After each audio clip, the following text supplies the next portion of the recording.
Welcome back to the Football Fitness Federation podcast. This is episode 142. I'm delighted to be joined on the podcast today by Steve Barrett, Director of Sports Science and Research Innovation at Playermaker. Steve, thank you for coming on. No problem. Thank you for having me, Ben. I really appreciate you giving up your time, mate. We've had a real good chat before the podcast about some of the stuff that we'll cover. So let's dive straight into it because I know some great value in this one.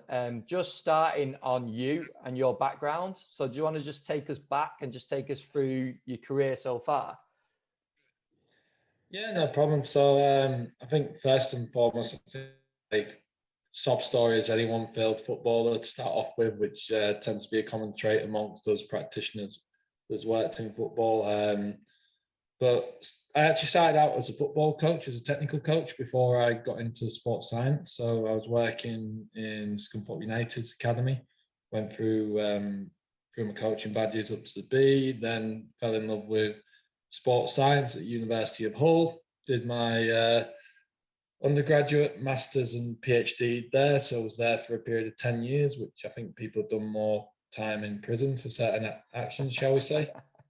And along that pathway, I had some really good development and career kind of journeys as well, which has been really great. Like, fortunately, so from Scunthorpe, went to work full time at Perform Better, was there for 4 years and got to travel the world with that role, travel all around UK, and which is why you might have a lower audience to this podcast because most people have heard my boring monotone voice quite a lot over the past few years. But it's always great to connect, and that was probably one of the best kind of like job professional career CPD opportunities I probably could have. And so I was doing started my PhD journey during that. Also worked for the England women's teams, so mainly with the U23s and U18s along that journey. So I was with them for 5 years, overlapping with that role, and overlapped that again when I was at Hull City in my last full-time role, working as the senior sports scientist there, looking after predominantly the first team, but helping support the academy program as well with good practitioners like Ali Hamilton and co. And then this led me on to becoming the director of sports science research innovation at Playermaker. I actually bought Playermaker when I was at Hull. We used the system for a year. I had a system in the first team in the academy. I fell in love with it. Like, I'm a bit of a geek with technology and monitoring, as most people will know. And yeah, couldn't resist the opportunity when they approached me about this exciting role with with the company moving forward as well. So I thought a good place to start would be to dive into some of your reflections from being full-time in the game, on the grass, and obviously involved with the team day to day. Just to start with, some reflections on what you think in terms of sports science, strength and conditioning across the board is done well.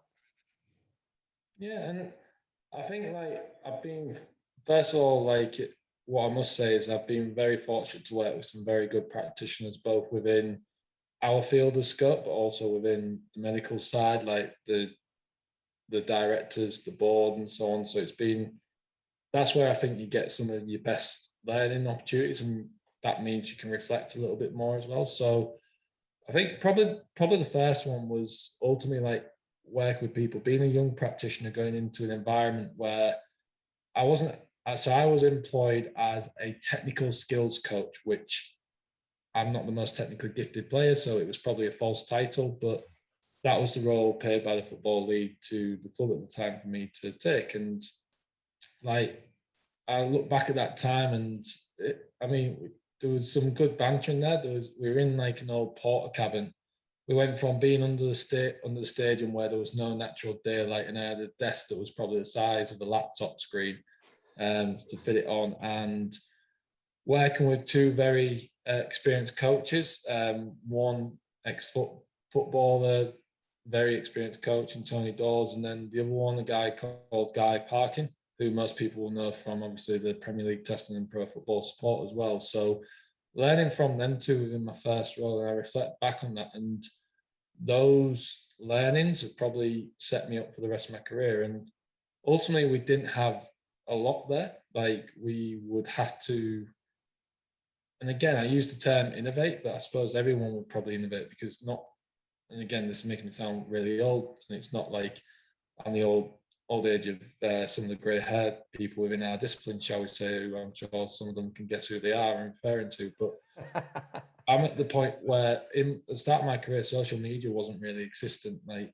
and so these continuous professional development opportunities that we'll probably go on to talk about later on, like they weren't available then. You had to go to conferences and networks and stuff like that, and you don't really know as many people, especially as that young practitioner. So those two literally would kind of force me to go and network, go and have to take that reach out, which has kind of set me up for the rest of my career. And I think on reflection, that is probably one of the best things I could have done. Coaching and having those good communication skills have been really valuable. Like both working with players, but also working with different cohorts. Like you look at work as a sport scientist and a physical performance coach, sometimes like there's a barrier already set before you've even got in the door at some places. So like again, another reflection. First couple of weeks at Hull, we went on a mid-season tour to Portugal, like it was when we were in the Premier League, and ultimately like waited for the opportunity to go speak to the gaffer when he was sat at the bar having a few drinks and that, so he was a bit more relaxed. And so you learn from those early reflections as to the best time to approach different people in different ways, and that's the best. And it's managing the relationships that you have, because ultimately relationships are the best thing. So on yeah, to summarize, reflections are just about relationships and forming those and taking, you can never learn or know enough. And one of the things that they always tell you about a PhD that you don't realize till the end is what you learn is that you don't know everything, and that you know less than what you probably did at the start of the journey.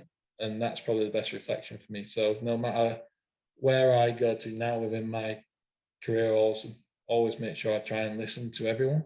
Even as you go up the hierarchy, it's making sure that you appreciate and communicate with people appropriately, because no matter what position is, and people are constantly obsessed with these kind of org charts and hierarchies and titles and stuff like that. It's about the people you work with. And I even got some great value from some of the cleaners at Hull City, to be honest with you. Like I'd be the last one in, cleaner would come in and she'd be like just chatting away to me, and you'd just pick up one or two things from a communication point of view where you go, you know what, I'll sit back and reflect. So take every opportunity as it comes, and don't just disregard people just because of the job title as well. Yeah, definitely. I always find it interesting speaking to people, because when people reflect on like what they might have done previously when they're younger or whatever, they've sometimes had roles like working behind a bar or working in a cafe and stuff. And probably at the time they didn't really think that they were taking much from it. But then they're the times where you have to speak to people, aren't they? And you have to communicate. And like you say, people like cleaners, and in those roles, they're going to communicate with a lot of people. You can learn a lot. 16, so when I was 16, I got released by Hull City, and I signed for a club called Scarborough. And in order to pay for the petrol to go to Scarborough like 3-4 times a week, whatever it was, I used to work actually at the KCOM Stadium as a waiter. And funnily enough, that communication skills, I actually met my wife there. She was my boss at the time. So like you go from that communication skills that you learn to speak to different people. Also speaking to her is obviously sorted me out with a life partner, shall we say, and a little boy. So yeah, you never know when relationships. I did stress to them, like any of my bosses, that when they asked me when I met my wife, that won't be happening with you. I just need to stress that. So it's all good. I can't say anything. My wife was my boss at one point as well, so we're in the same boat there. You're the boss for the rest of your life. So let's be honest with you. So any partner that you have for a long term, like working in professional sports, sometimes you need to give them a little bit more, because they give a lot for us working within that area as well. And like, to be fair, another reflection, and I should give a big shout out to a guy called Rob Price, who I worked with.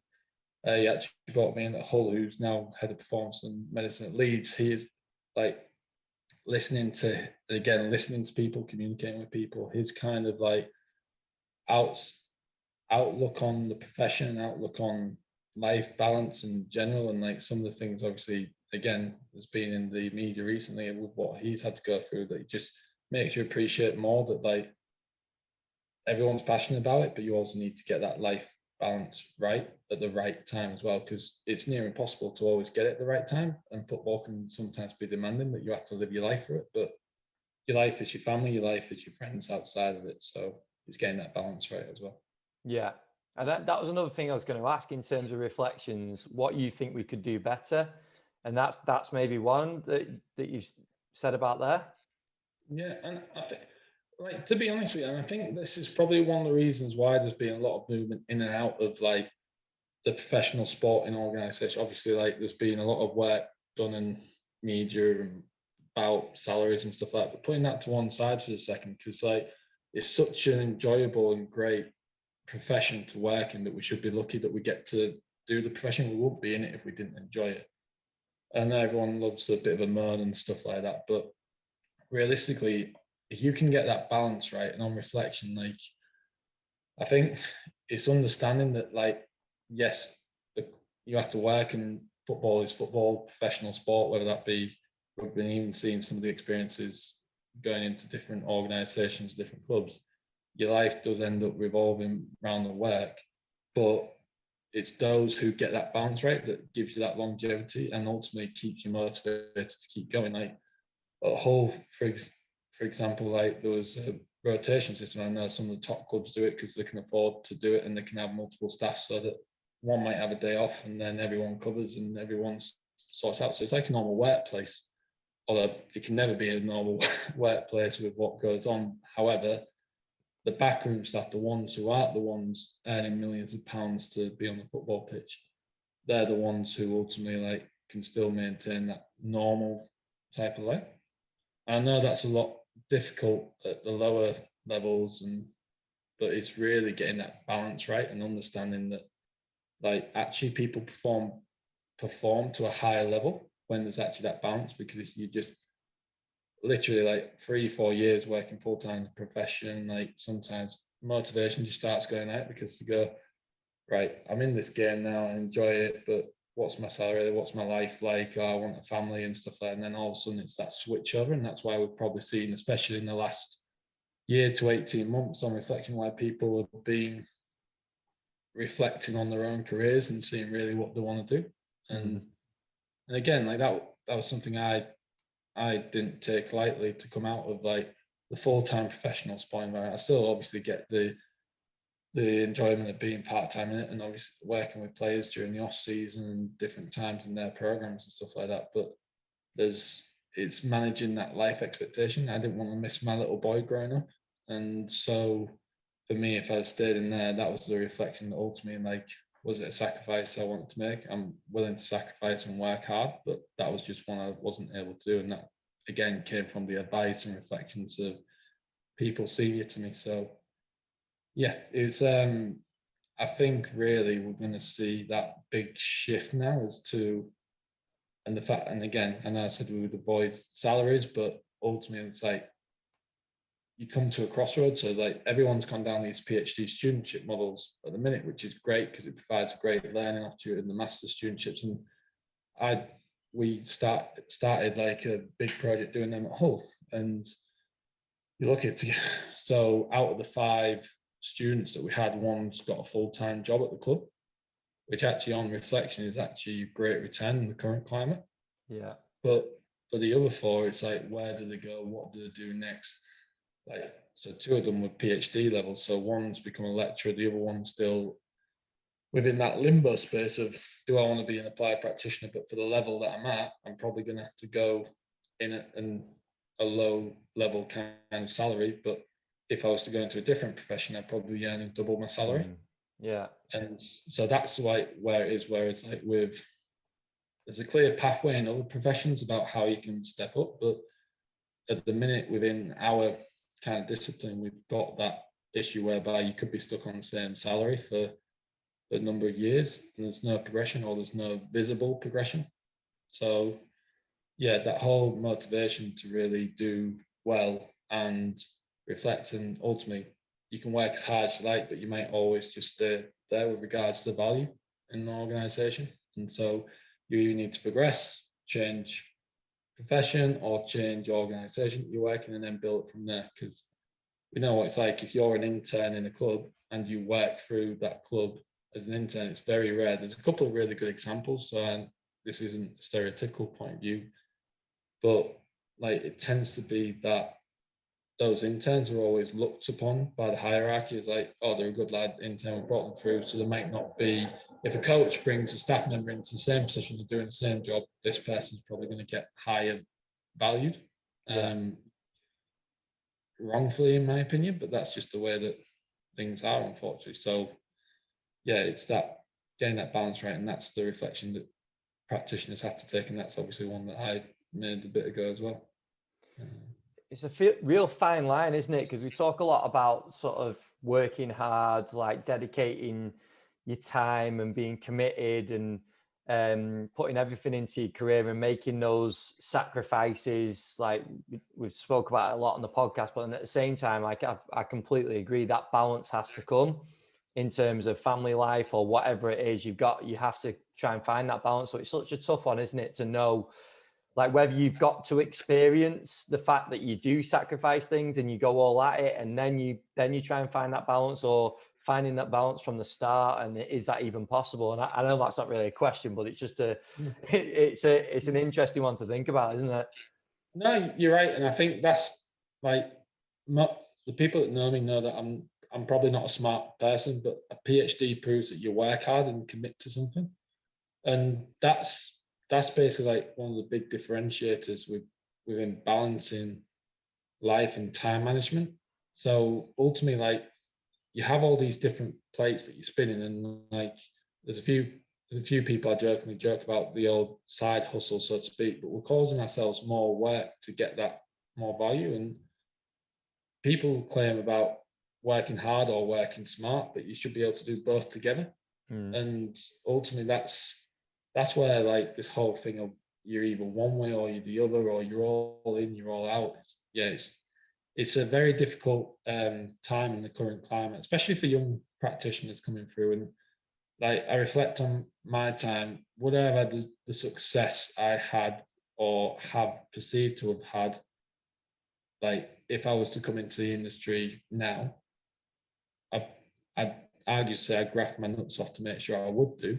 Yeah. But it'd be a hell of a lot harder than what I found it. Like again, I actually started my work at Scunthorpe when I was just starting as a first year undergraduate student.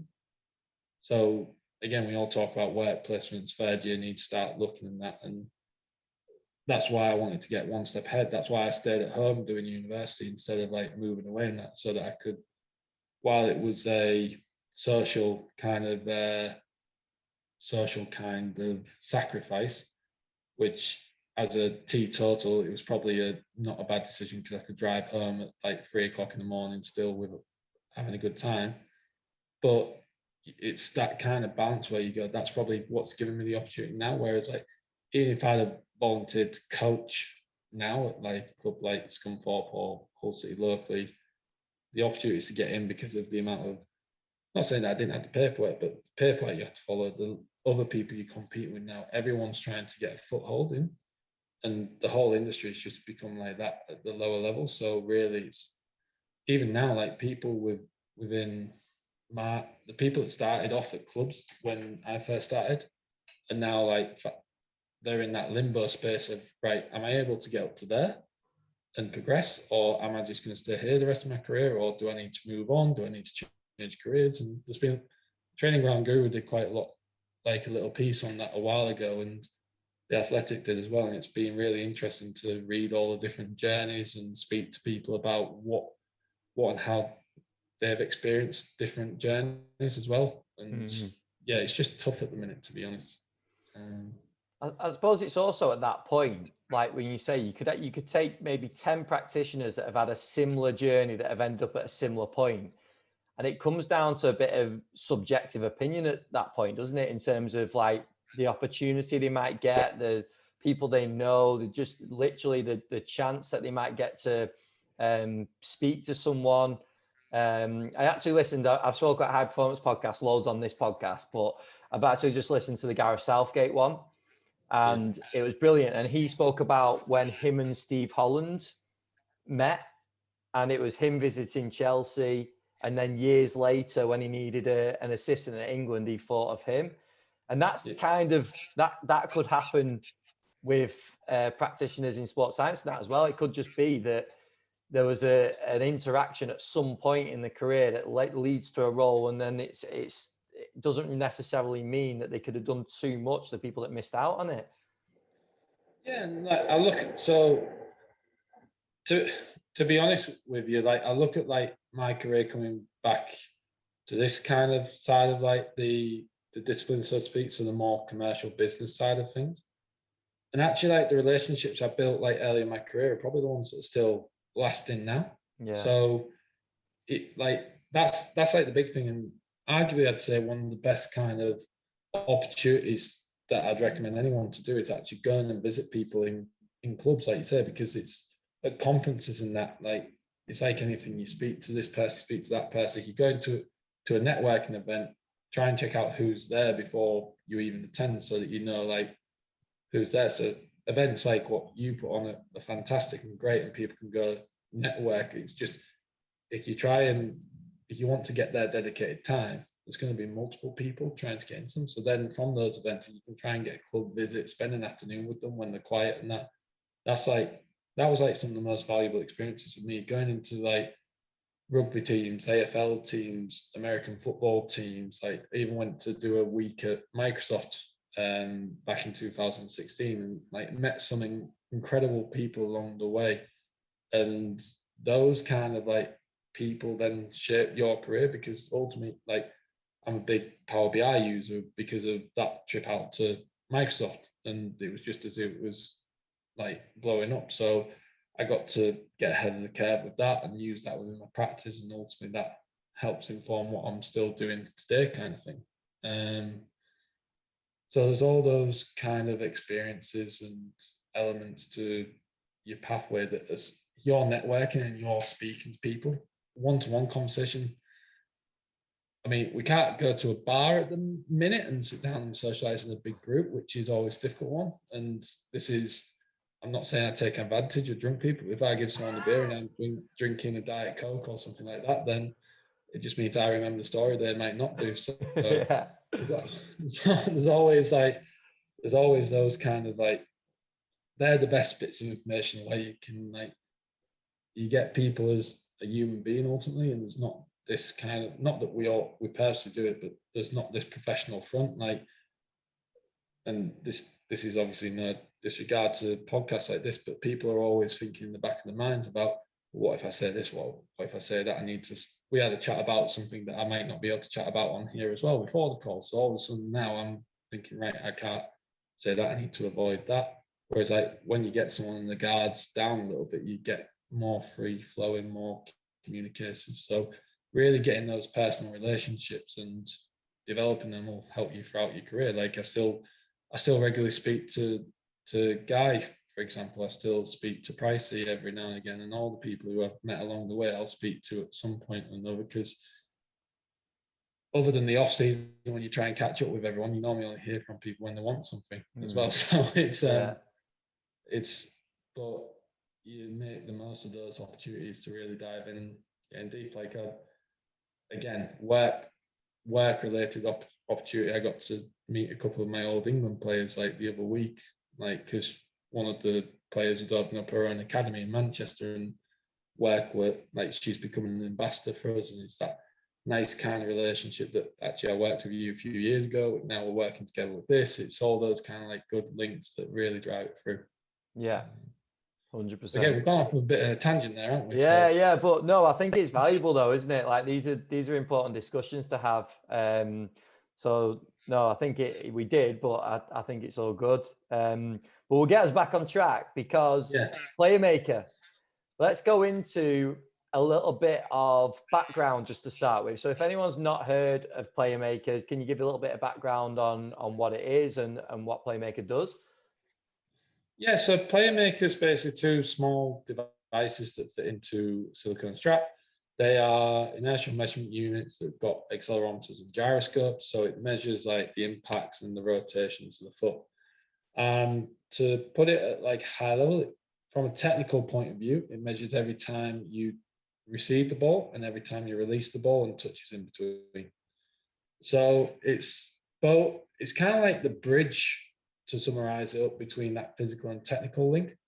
So whereby like it can provide the same time motion data that we're getting from devices between the shoulder blades, but at the foot level, we're actually getting it based upon the number of steps that you take.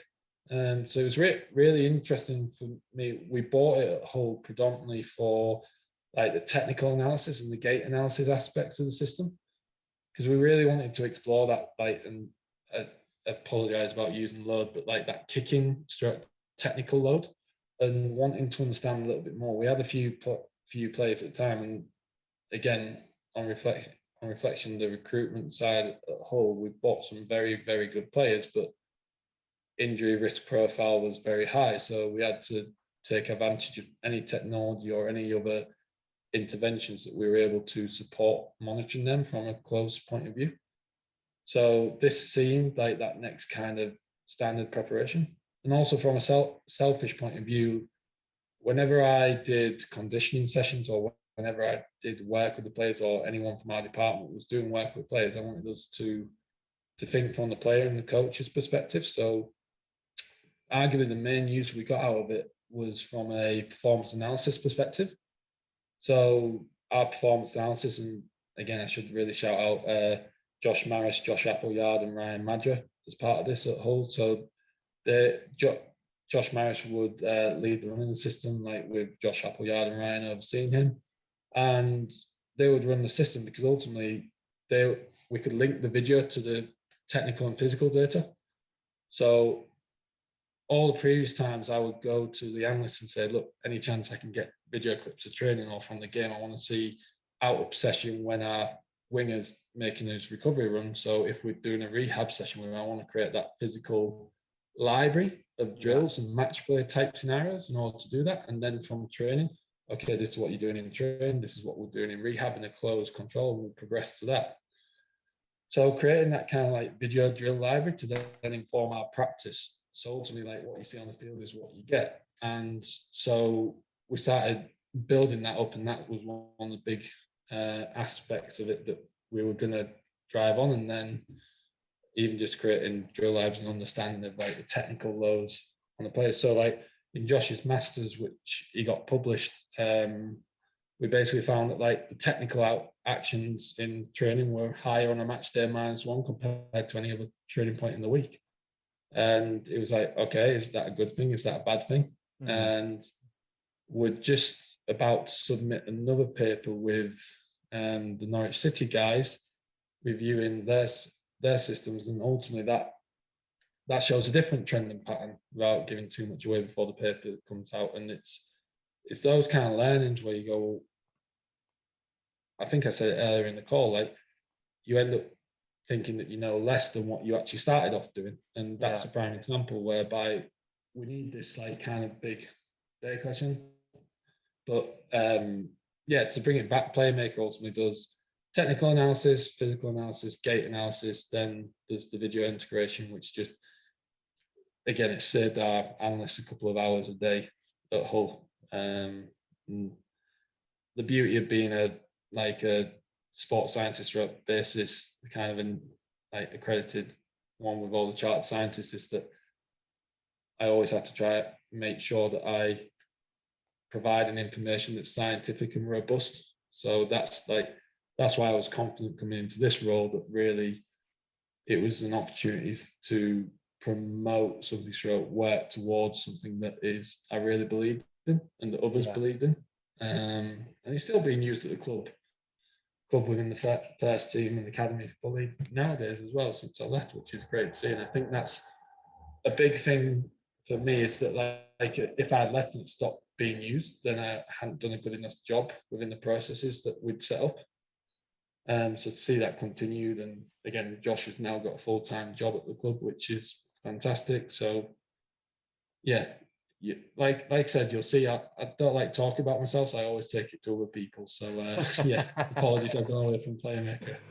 No, it's cool. I think it's interesting because you can give perspectives from both sides. Obviously, now being fully involved with Playermaker, but then essentially getting the club to invest in Playermaker when you're at the club. It's interesting from both sides. And I'm just trying to think from a coach's or a practitioner's perspective at a club. What do you feel like, or maybe speak on behalf of the practitioners that are at the club now, some of the biggest benefits since bringing in the system? Yeah, and I think like without naming specific clubs, because like there's been some really good utilisation of the system across multiple clubs. I know we spoke about a couple before the call. So without naming teams, like it's probably, and this is why like I really enjoy working for the company as well, is because it's a system that can be utilised by any part of the like performance MDT. And so you look at, so like I mentioned obviously about Hull already, performance analysts are the ones really utilising the system, running the system, and getting a lot out of it.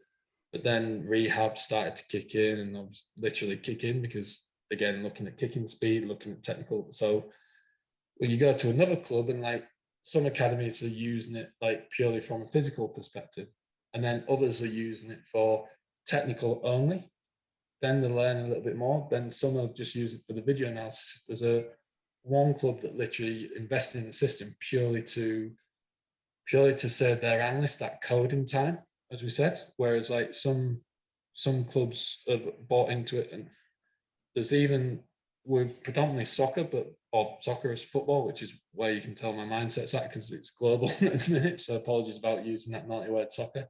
But like some teams in different sports are now starting to show interest because of the gait analysis specific metrics, like yeah, and being able to look at flight time, contact time. Also, it gets the head tingling a little bit, because we've been restricted to kind of like what we've been able to collect in a lab environment. So actually, and again, we spoke about it before the call, my big kind of project that I gave myself as part of like this role was bringing the lab to the field.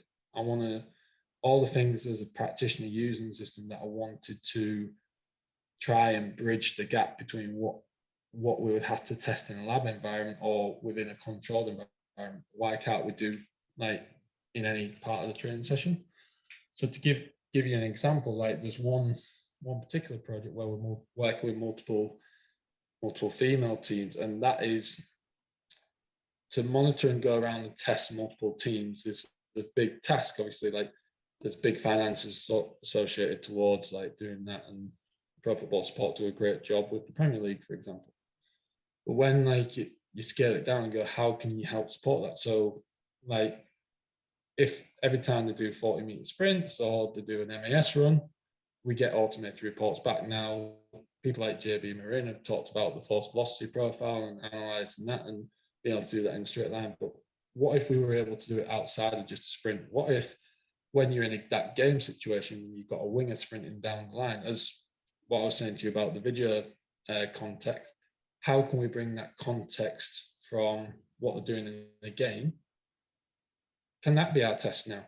Like ultimately, like our monitoring solutions are all geared towards what's it like compared to a game? What's it like compared to the worst case scenario and stuff like that? Well, okay, if that's the worst case scenario, let's say they sprint like 60, 70 meter recovery run from a corner because the other team's counter-attacking. We need to get back in. Okay, are they going to sprint that quick in the training session when you do like controlled 40-meter sprints and you're saying, right, build up to 90, build up to 95, don't go all out because we just want to protect just in case. Yeah, it's true. Like, so realistically, like the aim is to be able to provide as much detail as you like to that kind of like level of, can we start estimating like ground reaction forces at some point? Like, and it comes back to kind of like the process that I tried to implement. And like with any system, when you go into an organization or when you're planning to go into an organization, running that needs analysis about what the organization is, what it's trying to answer, what's the goals of the organization, whether that be a professional football club, whether that be a professional rugby team or something within the business side of it. And so really really doing that needs analysis and looking at where the company could find that USP and that gap in the market, because there's some really good people within the company. So to give you an example, like our chief innovation officer was head of the biomechanics lab at Nike for 15 years. And so he designed the strap that fits around the boots, because his job for 15 years was making comfortable footwear. So all of a sudden you go, if that's the backing and that's the validation, that's the knowledge within the company. Like the strap, like one of the big things we did at Hull, I should say this as well, which is again great to have the relationships with key stakeholders. When we actually trialed the system, you had all the players moaning, complaining, potentially about the comfort. It's like, what are you doing putting something on my foot? It's going to affect my touch, it's going to do this. Got the gaffer to put it on at the time. So Nigel Atkins put it on at the time, his assistant Andy Crosby, Tony Pennant, the goalkeeper coach, myself. Just got all the staff in place to put it on. And I said, literally, because obviously it was in a trial period, if any of you can feel it after 5 minutes and it's giving you pain, we'll take them off. We've got to get them. Yeah. And that's like a big call. That for me was like the big call, because ultimately, if even one had turned around and done it, we'd have to take them all off. They all forgot about it after a couple of minutes. And after the warm up, getting drinks, how the feeling? It's like, can't feel them. Gutted. And it's like the only time I experienced discomfort, you look at how the lads are wearing it, and they're wearing it like on their ankle. I'm like, that's not how you're supposed to wear it, isn't it? So it's like, it's validation to me that like that experience I had with the players at the club, like, and we I'll be honest, we had a really good professional group that would literally do anything. They'd have a bit of a moan and that, but you gave them a justification as to why you were doing it, and they would do it again. The relationships you build coming back to again. But yeah, it's just that's been an eye opener really, whereby from a company now, it's like once people get over that kind of perception, we had that with GPS vests, 10, 15 years ago. And I'm quite proud of our discipline, because we've been able to make a load of male testosterone fueled like athletes wear sports bras, and yet no one bats an eyelid now. Everyone forgets that in essence they're very similar to sports bras, like, and yet we're all wearing them. So like, as a discipline, if you see the value in it, you put yourself on the line to like, and that's where I think there's been really good uses of the system. And so when everyone buys into it, everyone understands why using it. It's when you can't validate the use of any technology, any bit of equipment, any process. So if I went out and did a warm-up that was just running around in a circle, players are going to start to complain because they don't see the relevance to what they're doing. But if I can give a rationale behind it, they'll buy into it and they'll get on with it. Like, you should have athletes and you should have players that challenge your mind process. You should have coaches that challenge you, because it's healthy to challenge each other, because then you improve and then you perform. Like, again, like, and I'm working with a group of players now during the off-season period, and they're challenging me because I want that challenge. It's like, you should ask me why you're doing it. Don't just nod your head and agree to do what I'm telling you, because ultimately, is it specific to you? Is it helping your development? And whether you're a director in a business trying to establish processes that you're going to run, or like whether that be looking at your planning of the organization in the next model for a few years, all the way down to working one-to-one as a gym instructor or something like that with someone, you still need to run that needs analysis and know specifically what that person wants. And that's what, coming back to Playermaker, that's what we're trying to do for those different parts of the MDT. And so because of that link between physical, technical, and rehab, and coaches can now start to digest that data, it's making those communication pathways a lot easier. We've had it with one. Again, the transition between academy and first team has always been like that question mark one. And we're seeing it now with a lot of our users, whereby the physical data might not explain the gap, but actually it's the speed of the play. So they might cover the same distance, might cover the same high speed, the same accels, decels, but the speed of play is so much quicker. And when you start thinking about that, you kind of think it makes sense. Technically better footballers, ball's probably moving quicker, more one touches, sorry, less time on the ball, ball's moving quicker. I'm chasing around, moving my head. So all of a sudden it's then changed, well, actually, what's the cognitive demand on the players? And so from a personal point of view, that's where we started to associate the differential RPE that, like, again, with Sean McLaren and Matt Weston's help, like in the past, we started to try and observe differences within playing standards and then also playing opponents. So actually, as Hull City in the Premier League, when we played the likes of Liverpool and Arsenal, we were literally just going in a 4-4-2 like that. Distances below, RPEs would probably be the highest of the season. We get a 2-2 draw, but actually because of like that mental tiredness, also it's a different part to the game that we're having to explore from a recovery perspective now. Yeah. So do you need to come in and do a swimming pool recovery, or do you just need to give them a day off? Because actually it's a mental stress as opposed to like that physical stress. Like if they do massive 12 to 14K kind of games with 800 to 1600 meters worth of high speed running some of the plays, what's harder to them? Do they need an app to record that? Do they need a swimming pool session? Probably, maybe, don't know. Robin Falk does some really good work on that kind of recovery side of things. And but actually from mental fatigue kind of thing, you've done 3 away games on the bounce, and even though your distance is low, it looks like it's perceived low on RP. Is that from a cognitive point of view, is that more demanding? So I think that's where I really like the technologies, because it starts to ask and answer questions in certain areas, and it starts to ask more questions associated with that, which inform other processes as well. Yeah, that's where it sounds really exciting, isn't it? Because you've already said that clubs are using it in different ways, and it's just opening up more and more questions, isn't it? And adding more questions and more conversations that we can have about the approach we take with it, which sounds really exciting. Yeah, and I mean the big thing that I was conscious of doing was coming in. It's like we can go create 1,000,001 new features, like as a company we could go do that like in the next 6 months and just beta them. That's easy to do. Ultimately, what the challenge is providing value and providing useful insights to practitioners working in those different organizations, whereby it's answering a performance question. I think that's kind of like one of the balances I like, because ultimately, like if I go speak to one in team, but let's say I go speak to someone that's competing at the top end of their division, they want to just get that extra kind of insight. So they might be performing some maximal tests. To give you an example, some maximal tests seem to be popular across the board, and so speak about own personal, right? We use heart rates, control kind of output, but actually, what about that mechanical side of it? So Liverpool, John Moore's guys, along with Barry Drust, who's moved on now, they've done some really good work looking at that kind of biomechanical kind of assessment and starting to consider what's the stresses on the muscles. So even though we're covering 800 meters doing a 4-minute time, or 4-minute like controlled run, 12 kilometers per hour, like what we use to program for our submaximal. Can we get kind of more information out of it? So that was one of like our users and what working on with one of the teams, one of the guys who you've got coming up on the podcast soon. Hopefully he talks about that project, because I can't. He can talk about it. It's actually like starting to explore.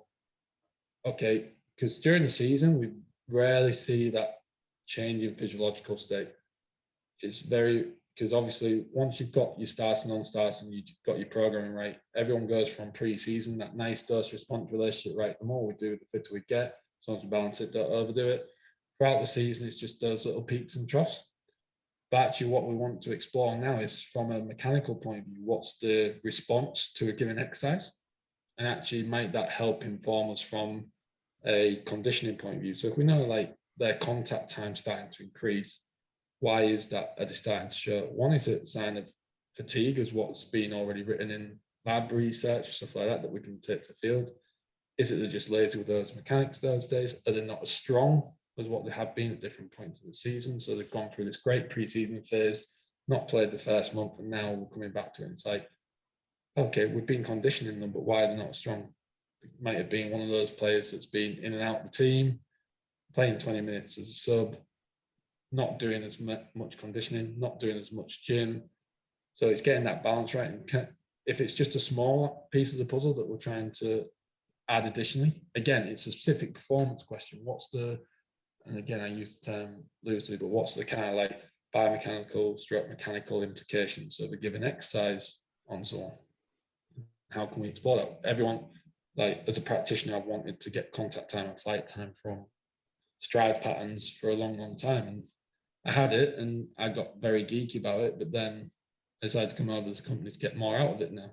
So we're like the next phase for us as a company is like, let's put more context to it. We've got it. We're very happy with straight line, but football and multi-directional sports are not just straight line.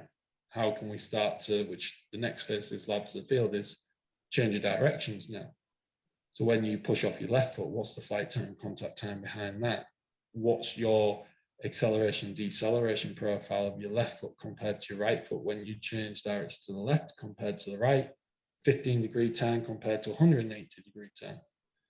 And actually from a rehab point of view, what is the profile of that when they're fit compared to when you're doing rehab? It's like I used to watch a couple of very good rehab practitioners do like different drills and perform like 70, 80, 90, 100% kind of 180 degrees change of directions. And you'd watch them in the game and it's very, very rare, if at all, that they did that. So like, are you actually overloading them when they're in a sensitive phase of returning back to play? And it's managing that, but we didn't have the answers to that to know whether or not it was appropriate at the time. But we do it because we feel it's right. We do it because of what we've been taught, what we feel is appropriate. Ultimately, again, answering the performance question, answering those insights to, does it provide value? And you get the full training insights now to then take it into those different environments, whether it be conditioning, performance enhancement, whether that be from injury risk reduction strategy and so on. Yeah, as you can tell, I'm excited and talk quite passionately about it. So apologies if we've gone off on one again.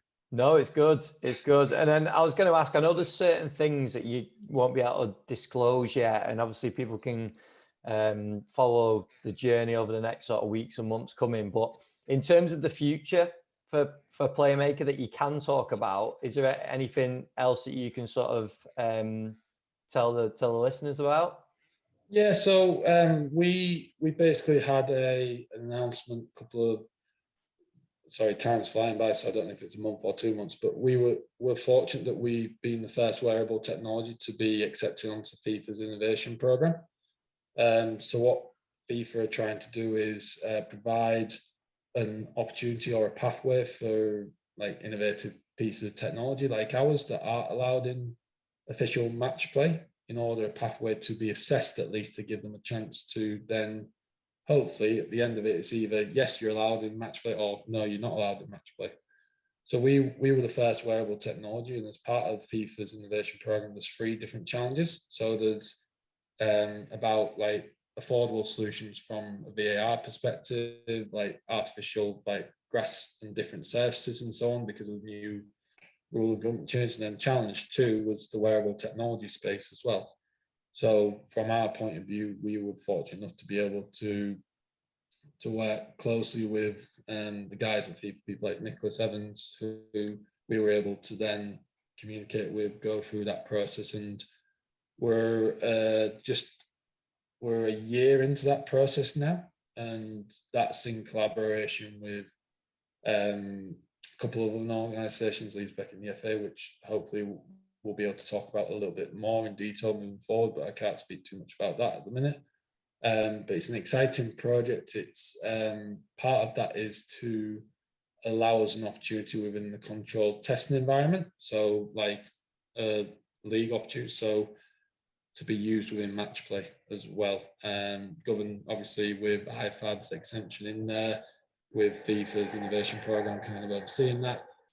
But you can only go into that program with the support and blessing of a national governing body such as the Football Association. So if we were a technology looking, it might be like Scottish FA, English FA, or Italian FA as a company. All these companies that are part of these programs have to be associated with a Football Association to then apply to this. So it's an exciting project. It's an exciting time and part of it as well, especially with the emphasis of the project being involved in the women's game, whereby there's a lot of development going on at the minute and a lot of exciting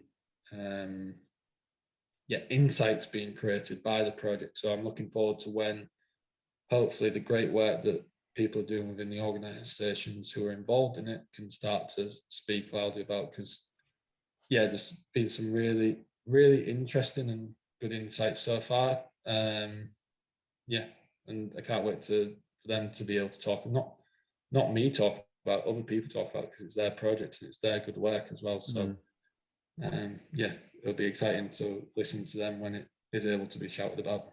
Yeah, definitely. We'll have another catch up in a few months' time or whenever. So when we can start speaking about things a little bit more and see how it progresses, that'll be awesome. We'll move on to some of the questions that we finish each podcast with now. First one, and I know it's hard to nail down, but who have been some of the biggest influences on your career so far? Family are always like the biggest influences. I don't think we can forget them, and it's not necessarily the most attractive answer, shall I say, but that is ultimately the people who back you and you spend most of your lives with as well.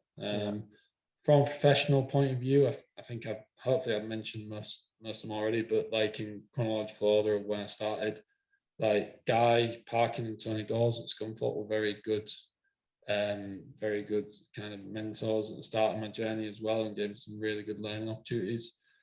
Alistair Yule and Mark Gladwin at Perform Better, and then Rob Price, especially at Hull, and then probably now, to be honest with you, everyone, I'm a big believer in the influences come from like who you network with. So people I get to speak to regularly, and even like one thing we haven't discussed about predominantly is like the UKSCA that I'm part of the board with now, and some of the conversation I have with those guys and setting up the CPD, so people like Andy Boyd, Kev Paxton, Polly Roche, Rich Hunwicks, Chris Bishop, everyone associated with that has always been a big influence. And I'm a big believer you collaborate with the people that motivate you, and a big inspiration. So and again, you probably regret asking this question because it's a long list. And It's good. When I do presentations, like one of the last slides is like to thank everyone. And I've just got profile pictures of everyone that's helped me along the way in the journey, because I think it's one of the key characteristics I look for when I'm employing staff as well, is that kind of like that humble nature, but also that appreciation of, you've gone on a long journey, you appreciate the people along the way, but also moving forward. So even to the point of people like Sean McLaren, Matt Weston, Rick, my PhD supervisor, Paul Rick had to put with me for 10 years, so he deserves a medal for that, like Chris Towelson. There's loads of people to name, so Paul, and all the students I work with and fortunate to supervise now, like they've really challenged me, and they keep my research insights like really motivated, as well as the people in the company do now. So I think even people like, I'll say yourself and Rob Pearce as well, because ultimately like the CPD opportunities that you're providing to people and the knowledge you're providing to them is really beneficial. And the amount of people I speak to that go, oh, I'm on a car journey now, it's just time for a podcast to listen to. And I think that's a big useful opportunity to the discipline in general, really. And I think that's where we can get some really, having conversations like this, if people are sick of my voice by now, as long as they're getting benefit out of listening to your podcast or Rob's or anyone else really along the way, like you mentioned the high performance one, there's some really good resources out there. And after organizing that webinar last year and the monster that it was, like, I've got a lot of appreciation and time for you guys now in the work that you do. I appreciate that, and we will just touch on that in a second, because I think you know what I'm going to say about it. But just before I do, I know you've said in this podcast you don't like talking about yourself too much and you divert away onto other people, but I'm going to put you on the spot now. So what would you say your biggest strength is as a practitioner? Biggest strength as a practitioner, I'd like to say listening. I think it's a trait that sometimes that we forget about because we're all in a rush to get to the end goal. And I think sometimes it can be frustrating and you just want to get to that end goal. But I think I probably wouldn't have given that answer like towards the start of my career, but listening, I think, is one of the biggest traits. And everyone's going to say communications and relationships, but actually listening to people and taking that information in is probably like, I like to think that's a good trait of mine. Like, no one listens to me, so I might as well listen to them. Sure, that's definitely not the case. But yeah, I think I fully agree. I think it's so important. And the amount of people that I speak to that talk about like observing and listening before they're actually acting and trying to put things in place, especially going into new clubs and new roles or working with new coaches, it's so important, isn't it? Yeah. And then next one, this is where I was going to talk about the webinar, is we always ask in terms of CPD, if there's anything you've done recently or what you've taken the most from, basically just to give people a bit of insight into what you're doing to progress, but to maybe point people in the direction of things that they might not have seen. And yours has come up, the webinars you sort organized have come up a lot on the podcast. And I did tell you that before, but in terms of yourself, is there anything that sort of stands out for you where you'd maybe direct people? Like, first of all, thank you to the kind people that have said about the webinar. It was, it was a challenge, but I think with regards to content and CPD, and podcasts are a really good one. But the best thing that you can really do is just get out and go visit people, see them in their own environments, and like not many people say this, but I did find the basis accreditation process enjoyable. And I know everyone's starting to go on that PhD, but it probably shows where my mind's at, me being a geek, is that like I enjoy that kind of research side of it. And actually the best CPD is, one, going and visiting people, two, collaborating on research projects together. So I think you sit down, and because you have to critically analyze an area and space, the conversation is great. Like, one person I forgot to mention is Tanner Scott, and me, Tanner, and Sean have had probably 3 years worth of conversations trying to get to the end of a research project that was started in 2017 at Brisbane Broncos, and we're still finalizing that paper now. And those conversations have been so powerful. They've been part of my CPD log, shall we say, over the last couple of years. I don't know if I can use that as official CPD log and get credits for that, but trying to persuade UKSA to get that done, but that's a different conversation. No, I agree as well. I think getting out with people, speaking to them and collaborating, I think 100% that's great advice. Just finally, mate, the last couple, I always ask, what do you think the most important or one of the most important traits for a coach to have is to be successful or effective with the players?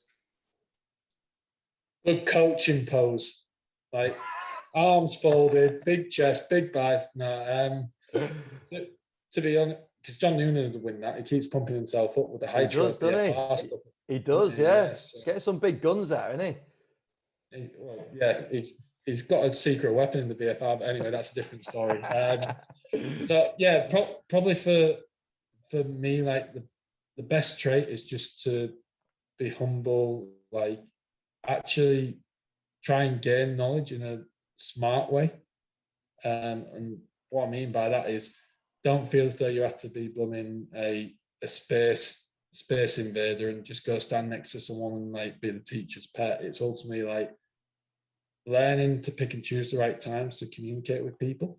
But yeah, like I'd say, just listen, communicate, the basics of every walk of life, really, not just our environment. It's that key trait that gets you far in business, and ultimately if you go into management, and depending on the organization, it's ultimately being able to critically analyze and make those key choices at the right time as well. Yeah. And then just last one, it'd be interesting, bearing in mind some of the players that you've come across and worked with, what do you see as like a common trait in some of those top performers? So it's interesting because I was fortunate that two of the players I've worked with are like, one's obviously captain for Scotland, and the other one will probably be a future England captain if he's not England captain at some point during this tournament. and they have different traits to them. So the biggest thing for me is actually that drive to succeed that really pushes them on. And so you work with players at different stages in the career, but from an athlete's point of view, a willingness and desire to work hard. They might and that might not be working hard in the gym, which is painful to say for our discipline sometimes. But if they ultimately, they might be the best, hardest worker on the pitch. They might be the best, hardest worker when it comes to reviewing video footage. Some aspect of their professional career, the better professionals obviously have a much rounded one, but they all want to excel in some area to really give them that bigger chance as well. Yeah. So, and they've also got good personalities as well. There's not many pro athletes that come and haven't got a personality to them in some form. Yeah, which we shouldn't forget about. Like, they are humans after all, aren't they? Yeah, exactly. Like one player I worked with used to regularly come into gym, and I used to have to watch the S&C coach try and squat him when he was naked in the gym. So there's all those kind of joys of work with athletes that you sometimes don't get to see. You wish you hadn't seen some of them as well, by the way. So it's ultimately the humans, the like men and women athletes. Like the women athlete, probably I would argue to say some of them are much more, and I say professional in the term of like doing everything by the book, everything kind of right. Is that on the women's side, it was refreshing to actually see them work, because they might not have the same resources as what some of their male counterparts did, but they were very professional, very driven towards their task, and actually you couldn't give them enough. Yeah. It's like sometimes within like the male side of the game, it's like you tried to give too much and you had to get that balance right in order to get them to do it. Whereas like they would literally be questioning, asking you, and that might be international level compared to domestic level as well. But yeah, it's interesting to see the difference between the standards as well. Brilliant, mate. This has been top, Steve. Really, really good. I think there's some real beneficial information, like early on talking about all in terms of career and career choices, but then obviously everything that's going on with Playermaker as well. So I really appreciate you giving up your time, mate, and coming on. I was just going to say, just before we wrap up, like, for people to keep an eye on Playermaker to get more information, where would you direct them? Yeah, so website, social media, Instagram. Even though I'm not on Instagram, people seem to be going on the gram a lot, kind of thing. I do sound like about 80 when I say that. But yeah, like social media avenues, there is a lot more work and research due to be coming out soon. So, which will hopefully, if people are interested, then it'll be available to them. And even if they want to get in touch, I'm always happy to have conversations. My Twitter handle is Barrett5, and email address is steve.barrett@playermaker.com if anyone's got any questions, or even just wants to get in touch and organise a Google Meets or Zoom call to go through things. Superb. I'm sure you might have a few take you up on that. So yeah, really appreciate you coming on, mate. Thanks a lot for your time, and we'll stay in touch. No worries. Cheers, Ben. Keep up the good work. Thanks, Steve.